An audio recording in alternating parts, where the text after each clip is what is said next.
Well, back in the day of buying knockoffs of your favourite brand, it was something tacky that you did on the down low. Now counterfeit is becoming cool as Gen Z embraces the meteoric rise of the dupe. A ton of high-end hair care dupes under $15. 100% a dupe. Smells exactly the same. This and this, they're the same thing. Dupes!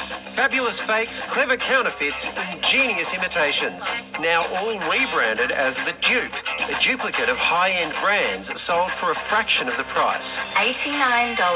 I've spent $900. And while once cheap knockoffs aimed to dupe consumers, now they're blatantly marketed as dupes, as Gen Z's influencers embrace the trend and spruik it to their followers. Upside will be my OG skincare and the right side will be Temu dupes.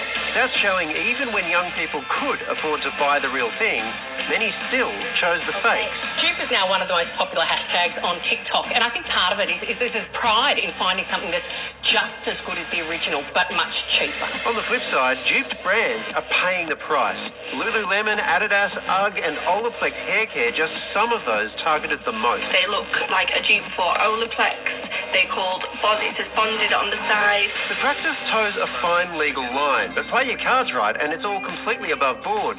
Copycat companies unashamedly hiring patent lawyers to help them navigate those murky waters. There is a fine line between a counterfeit and a dupe, but ultimately a dupe doesn't pretend to be the real thing. It's about probably within millimetres of breaking trademark, but not quite. Out and proud Aussie dupe organisations include MCO Beauty, who proudly rip off bougie brands like Charlotte Tilbury and Sol de Janeiro. MCO Beauty are seriously duping so hard with these ones. And aptly named fragrance company Dupe Spot, which imitates high-end perfumes and democratises the price. This, 95-96% similar. So is duping now a legitimate way to do business, or are these clever copycats out of line?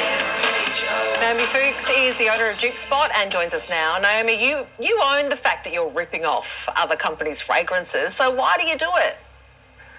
I'm not sure I'd say ripping them off. We are duplicating some famous fragrances, yes.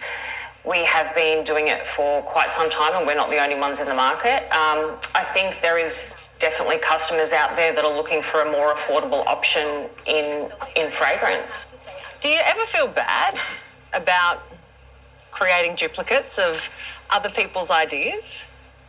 No. I think that we're very honest with our customer.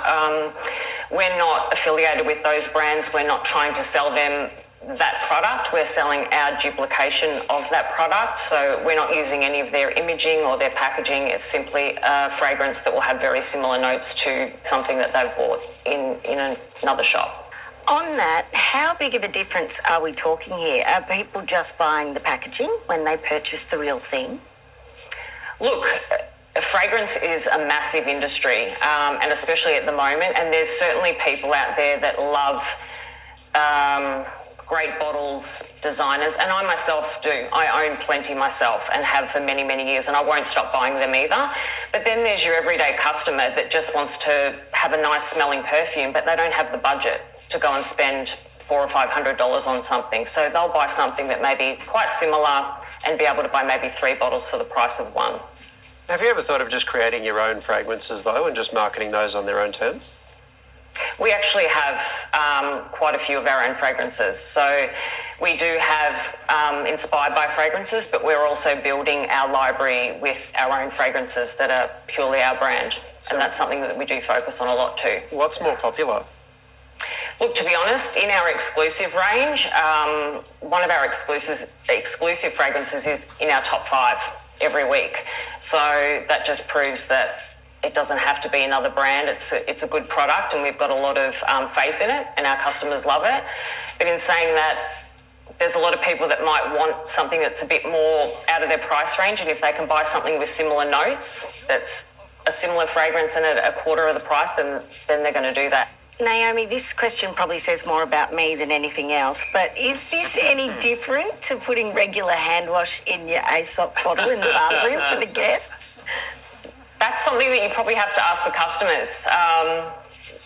It's like anything, isn't it? You know, you're going to have some that just think that they're exactly the same, and then you're going to have some that think that they're not. So it varies from person to person, but I think it's great that we have options out there for our customers now, and people have options for all budgets, which was our intention. Neighbour, So we're I really think what happy Miv's about that. asking is what's in your Aesop bottle?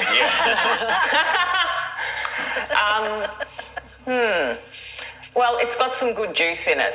Let's just say that. Some good Okay. juice. Okay, well, that's better than mine, which is dishwashing liquids. It's fancy. It's in a fancy bottle. Yeah.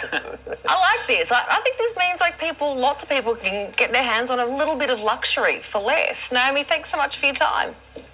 You're welcome. Thanks, guys. Off to a break. See you soon. You don't need a trade in your day job to help